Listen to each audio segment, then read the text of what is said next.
Hi class, in this video we're going over chapter 6, which is on muscle, okay? So we have 3 different types of muscle. We have skeletal. So this type of muscle is found usually attached to bone. Sometimes it's attached to other muscles as well. Okay, like in the face, a lot of the muscles are attached to other muscles, and that's how we could do different facial expressions, okay? This is the only type of voluntary muscle. So that means we decide when we want to move our body in different ways, right? Like when we're in a class and we want to raise our hand, we decide when to do that, okay? Skeletal muscle is made up of these long, cylindrical, thin fibers. They're usually found very parallel to each other. So in these parallel bundles like this. They're also striated, so they have these lines that pass through like this. And they have multiple nuclei per cell. Okay, so I'll draw that out in a minute, but here we have our striations. Those are these lines that you see if you look at skeletal muscle under the microscope. You would see these little lines here. And then let me draw the nuclei in a different color just to try to differentiate here. It has these nuclei throughout, and there's multiple nuclei per skeletal muscle cell.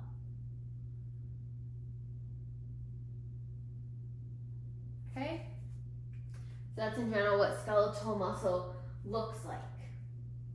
Okay. Then we have smooth. This is involuntary. This is the type that's found surrounding our organs and also found surrounding our blood vessels. Okay, and blood vessels will constrict in certain situations or dilate in other situations, and that's because of that smooth muscle surrounding them. We also have smooth muscle surrounding our organs, like the stomach, for example.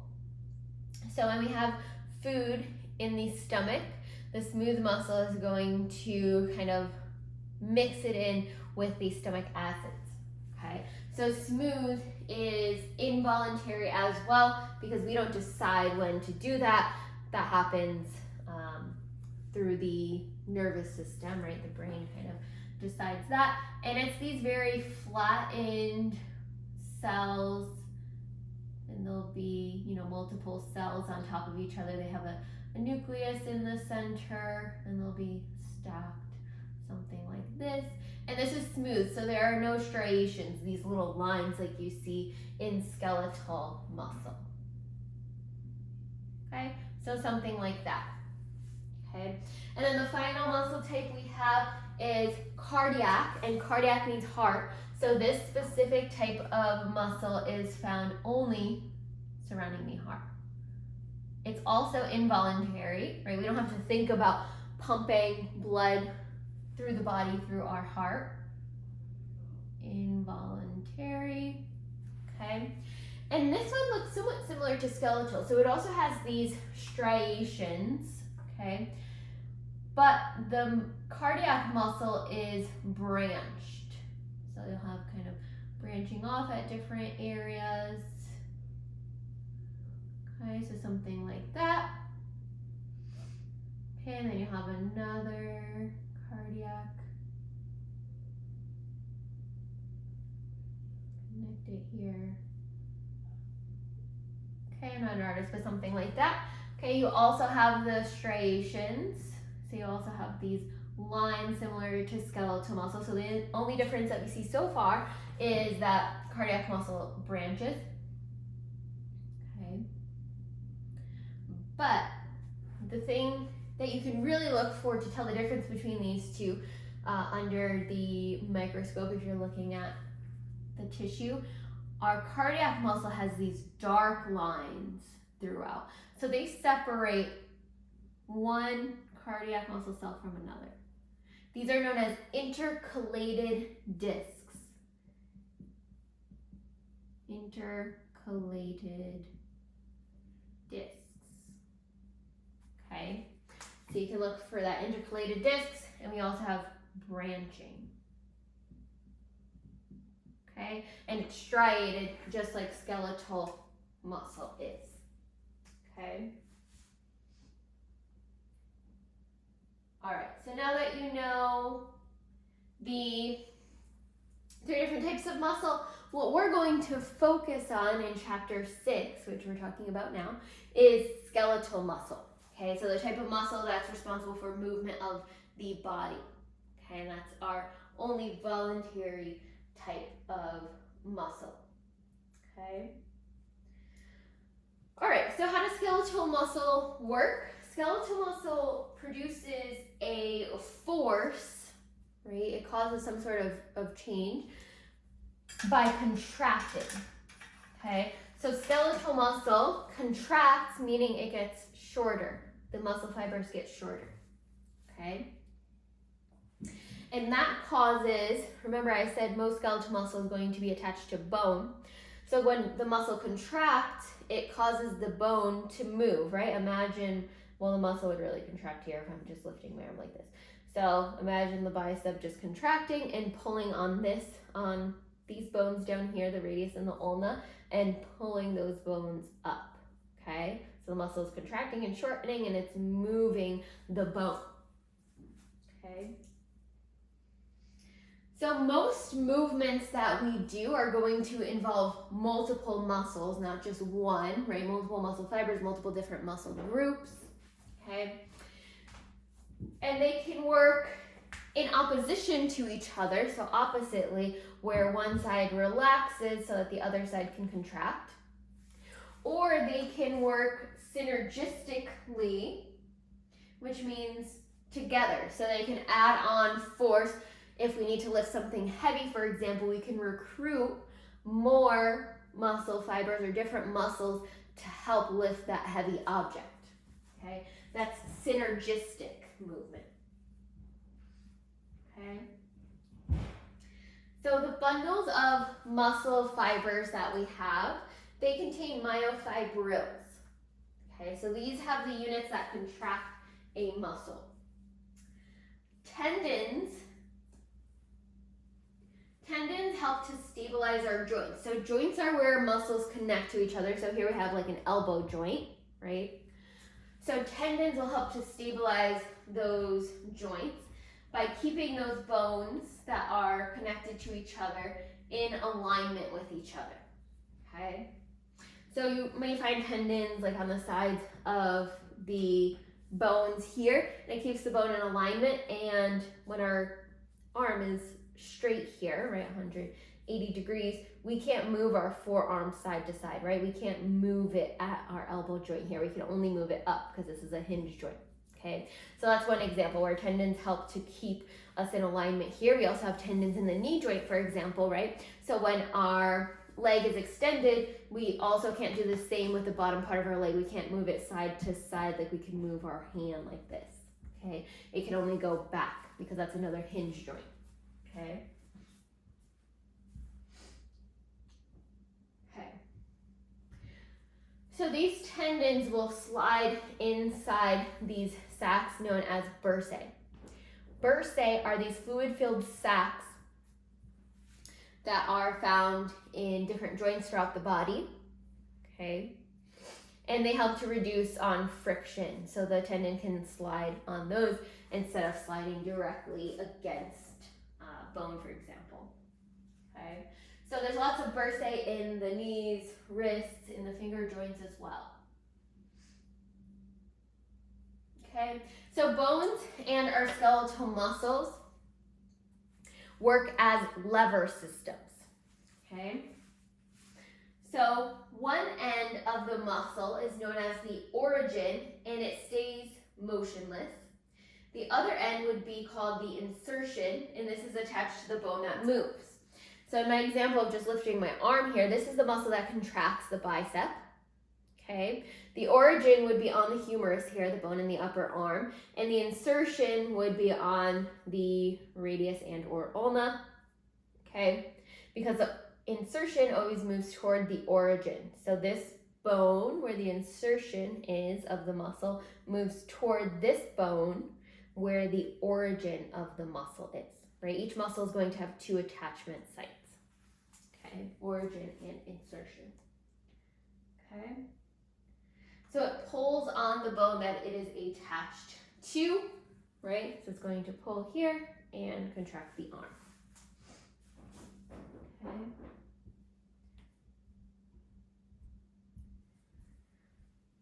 Okay, we have different types of muscles. So we have slow muscles and fast muscles. So slow muscles are known as red muscles. So we'll say slow, in parentheses, red. And then fast muscles are known as white muscles. So I'll do fast and white in parentheses there, okay?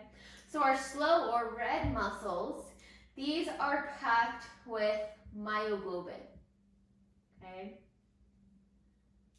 So these ones have a lot of capillaries surrounding them. So they get lots of oxygen from our capillaries, okay? And these slow muscles contract more slowly, okay?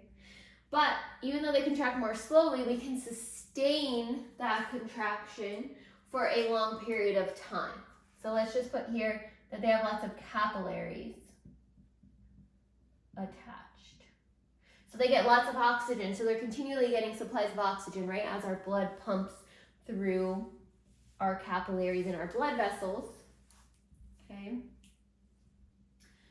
So they can sustain contractions for a long period of time. Now our fast or white muscles, they can contract very quickly and very powerfully, but only for short periods of time. So these cannot sustain long contractions. So they do have capillaries connected, but not nearly as many as our slow muscles do, okay? So this is for powerful, full contractions, but for a short period of time. Short period, okay? So this is slow contractions.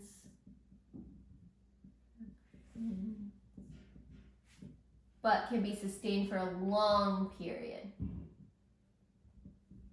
okay?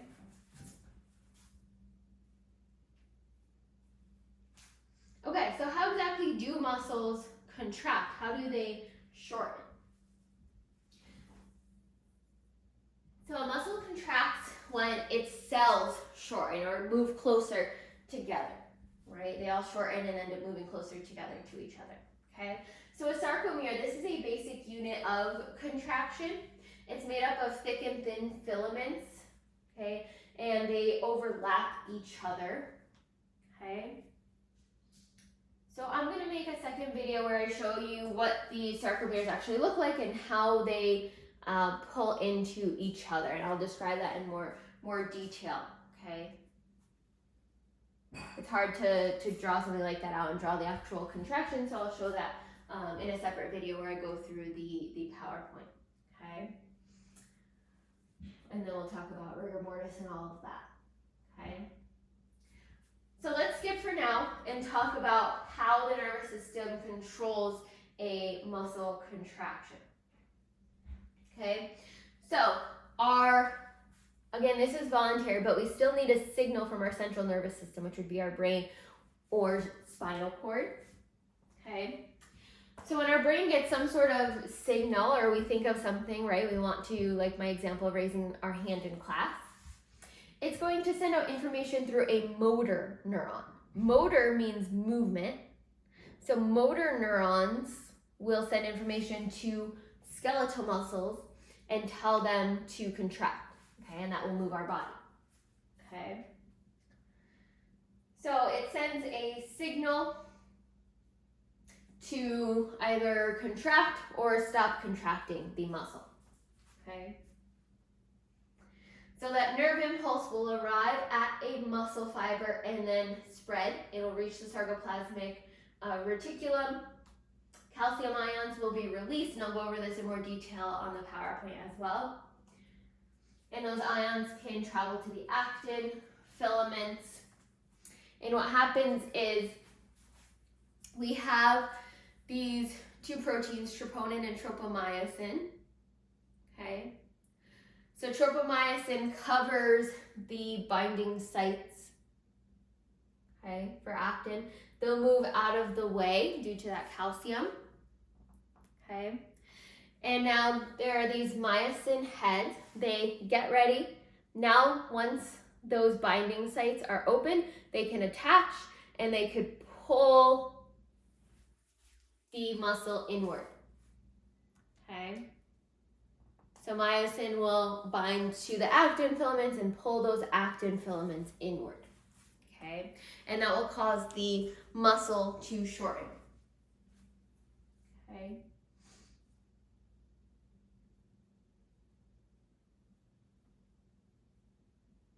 All right. I'm just skipping over some things again. I'll go over that in more detail when I go through the PowerPoint. So if it's still not clear, don't worry about it for now, okay?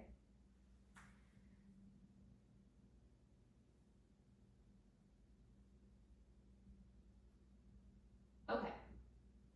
So let's skip to muscle injuries for now, okay? So muscle injuries, we have strains. So this is common in athletes, okay? So a strain occurs when you have too much of a stretch happening within a muscle, okay? And the muscle fiber can tear, okay? So treatment would just include ice, rest, ibuprofen, which can bring down the inflammation. If we tear a muscle too much, that can last potentially a lifetime. Muscles are not great at repairing themselves, okay? So if we have a tear, usually scar tissue will form, okay? And that scar tissue is like this hard type of tissue that can shorten the muscle. So you won't have as much motion or as much of a contraction in that muscle anymore after that scar tissue develops. Okay. Cramps, these are abnormal contractions that don't release, that causes that feeling of a cramp in the muscle. Okay, so this usually, you probably have gotten these types of cramps before in the thigh or in the calf muscles. Okay, so this can be caused by a deficiency of potassium ion.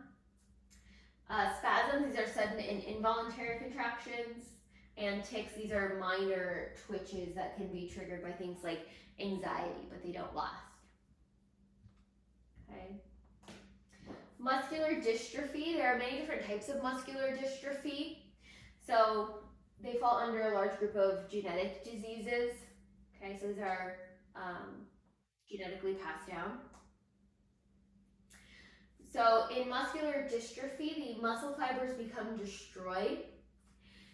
And when the fibers become destroyed, the whole muscle is going to then weaken, right? If you have less useful fibers, you cannot recruit more fibers when you're trying to lift something heavy, for example. Okay. So different types, we have Duchenne muscular dystrophy. This is the most common type found in children. This is caused by a mutant gene being passed down. Myotonic muscular dystrophy, this is the type that's more often, this type is seen in adults, okay? And this type usually only affects the hands and the feet, okay? Other muscle issues we can have would be bacterial infections. So these would interfere with the signals that the nervous system sends to the muscles. So an example would be Botox, okay? So that's botulinum toxin. Okay, so this can stop signals from the nervous system to the area that's infected. And cancer can also develop in muscle tissue, but it's pretty uncommon. Okay, it's only about 1% of new cancer cases each year. Okay. Okay, so how can we strengthen our muscles? How can we keep them healthy? So one way, of course, is aerobic exercise. So in aerobic exercise, we are working our muscles at a high rate so that the body can keep supplying the muscle with oxygen, okay? So say you're running, a long distance or running on a treadmill, you need to continuously supply that muscle with oxygen.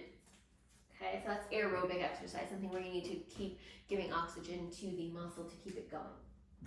And then strength training, this is a shorter duration type of exercise, like lifting weights. Okay, so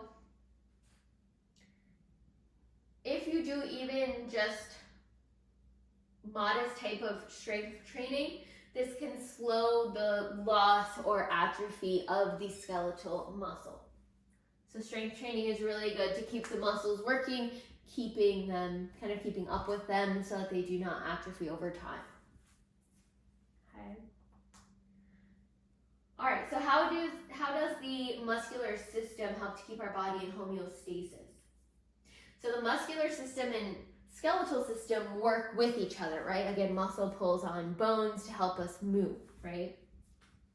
Okay, so body movement is one way, right? And body movement is very important, right? Being able to respond to stimuli based on our ability to move is really important for survival, right? And for maintaining homeostasis.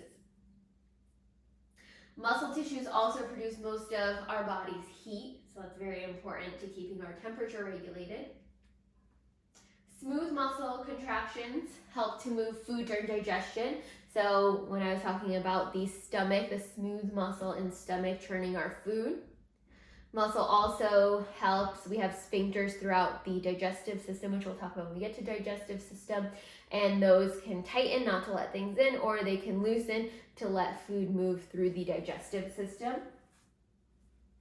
Okay, and then cardiac muscle is obviously very, very important because it helps to push blood, pump blood throughout our body, and that's how we get oxygen to our tissues and the rest of our muscles.